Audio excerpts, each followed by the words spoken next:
getting better. It's going to be much, much harder for you guys to fight me in the future. So if you want a chance, just the inkling of a chance, your puncher's chance, now is the time to take it.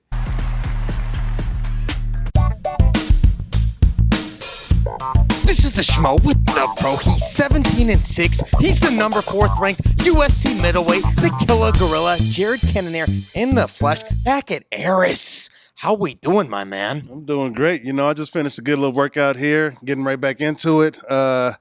Starting to get better. I can feel it already. The juice is flowing.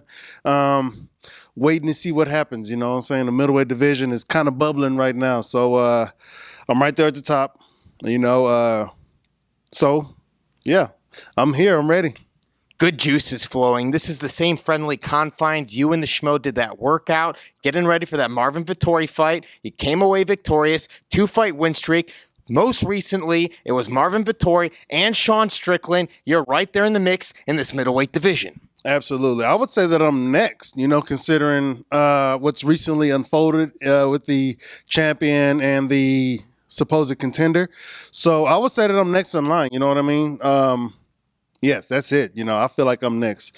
But, what they say, I don't know, the squeaky wheel doesn't get the grease or some shit like that. Squeaky wheel gets the grease. Squeak, squeak. That's right.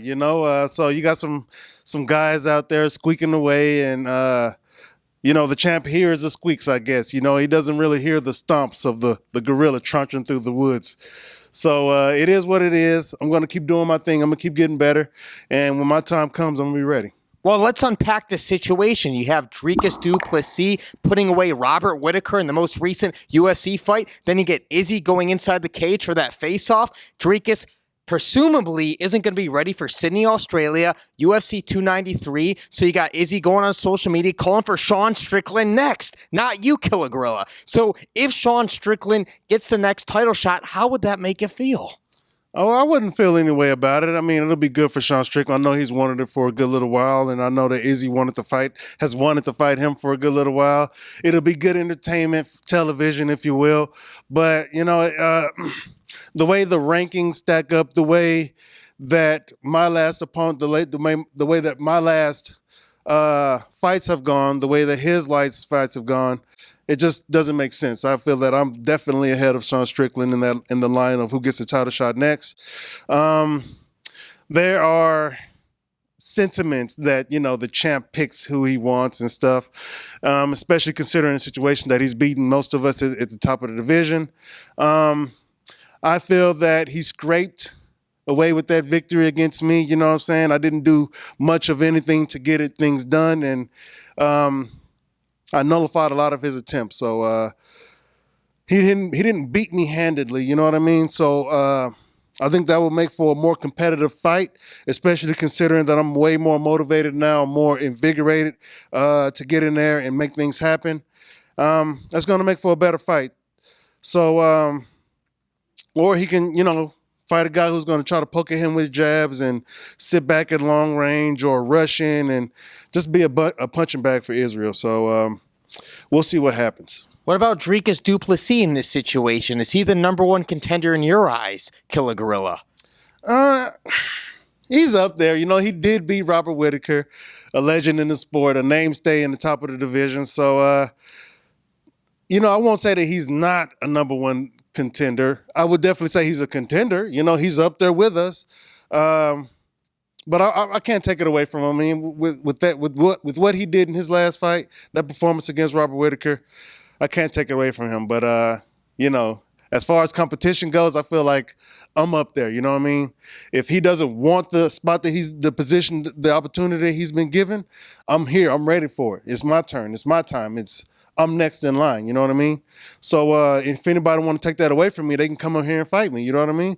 That's what I said. I either want the champion or the fight that gets me the champion. So if one of you so-called contenders think that y'all got it, I know Sean thinks he got it. He feels like he won his last fight, but when I go back and watch that fight, it's like he was dodging semis on the highway the whole damn time and trying to peck away, try to get a victory on the judge's cars, not doing the man dance, as he says.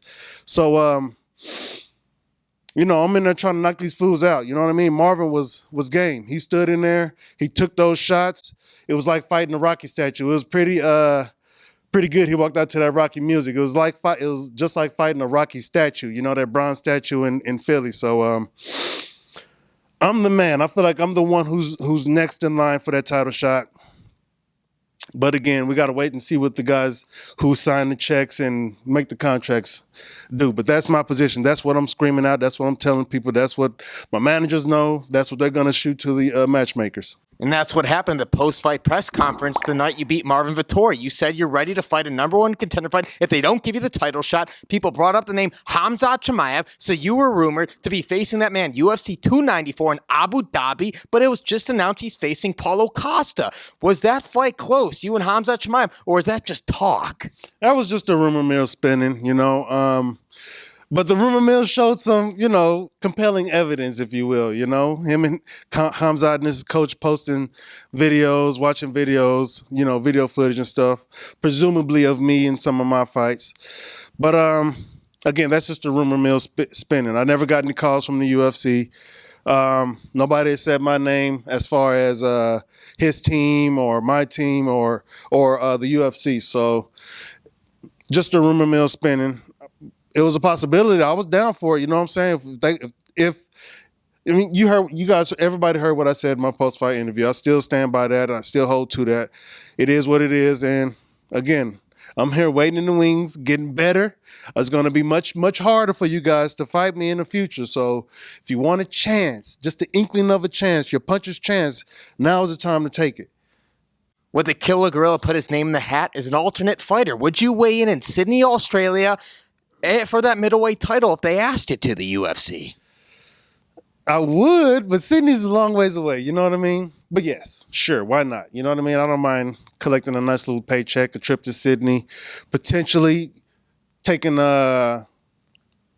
taking that opportunity, taking hold of that opportunity, and if the stars align properly, I'll step in there and take hold of that belt as well. But I'm ready for my title shot. That's the main thing. And let's say they're giving you a number one contender, guarantee it's for the title. Is there any name that you could think of that the UFC would give you, or what do you think is going to happen here, Killer Gorilla? It's kind of tough. You know, Robert just lost his last fight. You know, he's been the number one contender for quite a while. I think it'll be a lot easy to say that he's the guy if Izzy wasn't the champ. You know what I mean? But there's nobody else up there, you know? There's Robert. Who else is there, you know? Well, guys, you've beaten in the top 10. There's a Derek Brunson who's in the top 10. You've already beaten him. The Marvin Vettori, who you got a victory over. Yeah. There's Sean Strickland. There's Sean Strickland, who thinks he's up there. Alex Poton Prayer, but he's going up to light heavyweight in a couple weeks. I mean, what do we got here? Whoever, you know? If the UFC says this is for a contenders match, I'm down.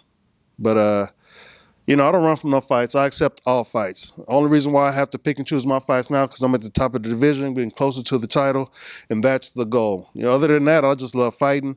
I love challenging myself. I've loved getting better here in the gym, and that's what I'm going to continue to do.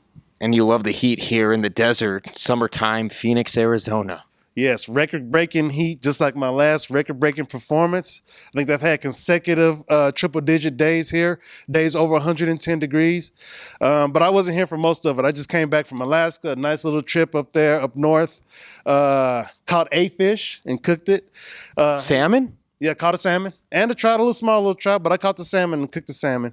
We threw the trout back. You skin it yourself? No, I didn't skin it and do it myself, but I cooked it and I ate it. You know what I mean? So, that was nice. I did got some training with my old team. Got to see a whole bunch of my old training partners, old coaches. It was a really good time. When you hold that gold strap, you will be representing Alaska and Arizona. And Texas. Let's not forget about my home state. I'm a Texan. You know what I mean? I'm a Texan. I was a Texan first, and then I moved to Alaska, and now I'm here in Arizona. So, yeah, hell yeah, all three of those states. Can't forget about Texas. Everything's bigger there. Yes, we are. Can we get a final message for all the Killer Gorilla fans out there worldwide? Like I said, I'm only getting better. You know, I go back and look at my last couple of fights, and I have definitely gotten better, and I'm going to continue that trend.